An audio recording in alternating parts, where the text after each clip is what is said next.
Excellencies, ministers, ambassadors, ladies and gentlemen, I'm honored to participate in this exciting and really important meeting this morning amongst esteemed partners and friends. A thank you to UNFPA and the government of Niger for convening this valuable forum and to all our partners for attending it. I'm here today to talk about the private sector's role in addressing a number of issues and opportunities that have been discussed today. Let me take a moment to provide some context for my perspective. My organization, GBCHealth, is a not-for-profit business-oriented group based in the United States, working globally and in Africa, dedicated to leveraging the total resources of business to improve the health and well-being of communities around the world. At GBCHealth, we believe good health is good business, and for more than 20 years, we have worked with hundreds of companies and partners, both large and small, across industries and regions. We've mobilized the powerful collective voice of the private sector to help shape and influence global policy through dialogue, action, and investment. We have a strong legacy of mobilizing business networks in Africa and providing global platforms and visibility for innovation and leadership. We work in partnership to address health system strengthening, capacity building, community programs, behavior change, and much more.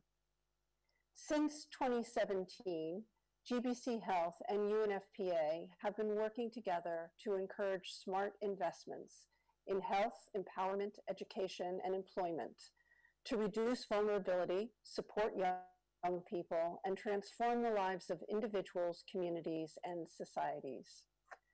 The voice of the private sector is and will increasingly be a critical part of this effort.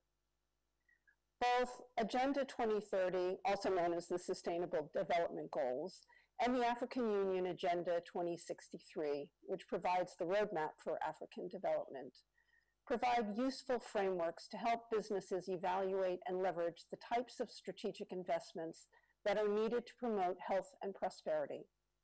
In today's market, these kinds of investments are a business imperative too. GBCHealth aims to facilitate direct opportunities for collaboration both at the highest level and in the communities. I will highlight a few examples as to how the private sector can and is helping to realize the potential of young Africans in the Sahel by providing avenues for entrepreneurship, skills acquisition, and employment, using a few relevant examples from our ongoing partnership with UNFPA in support of the SWED project, Sahel's Women's Empowerment and Demographic Dividend, and more. In the first example, we are creating a partnership with the CIRCO Group, launching a women's leadership and training program in the Sahel to help develop the employability of young people and women through entrepreneurship and building their capacity to generate income. It's based on a 2-week entrepreneurship course to enable women to develop the skills needed to successfully create and maintain a business. It uses a mobile classroom and doesn't require travel by participants. Incubator projects are underway in Côte d'Ivoire, Burkina Faso, and Benin. And working with CIRCO, we feel really confident in the results as they bring 20 years of experience in reducing economic uncertainty by cultivating entrepreneurship and income-generating skills. Some foundations, such as the Tony Elemu or L'Oreal foundations, are supporting women's empowerment and entrepreneurship in the Sahel as well. By providing seed funding and training, these organizations support the skill development needed for entrepreneurial success, which we've heard so much about already today. A second example demonstrates an innovative way the private sector can contribute to legal instruments that will ultimately help to promote job creation. In Burkina Faso, nearly 35% of the population do not have birth certificates. Lacking the appropriate civil status to prove their identity, over 3 million women and girls cannot go to school, open a bank account, or get legally married.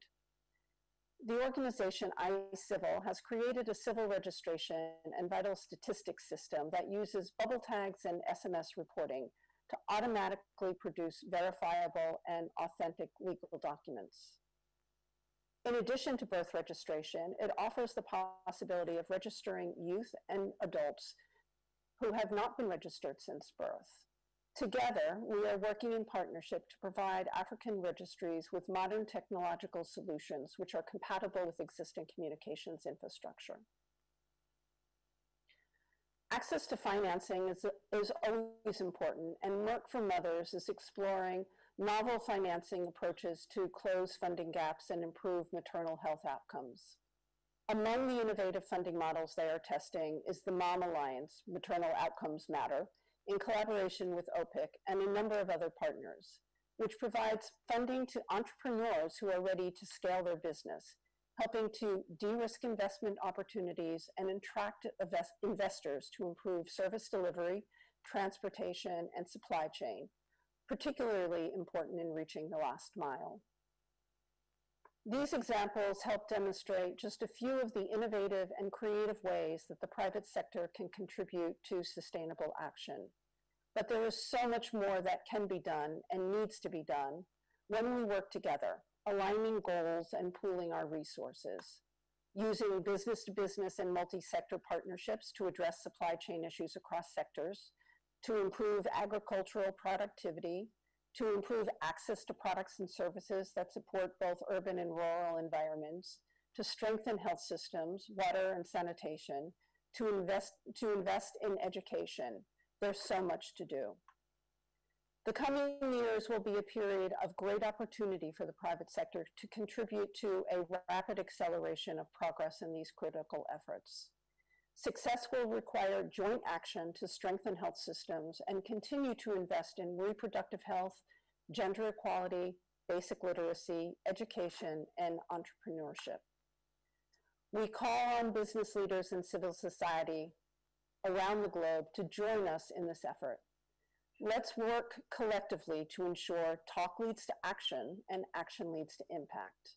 Impact that not only saves lives, but also improves livelihoods, business productivity, stimulates economic growth, and improves peace and security in the region. It is through these kinds of honest conversations that we're having today that public and private sectors can begin to truly leverage the breadth of each other's resources and strengths. Thank you very much.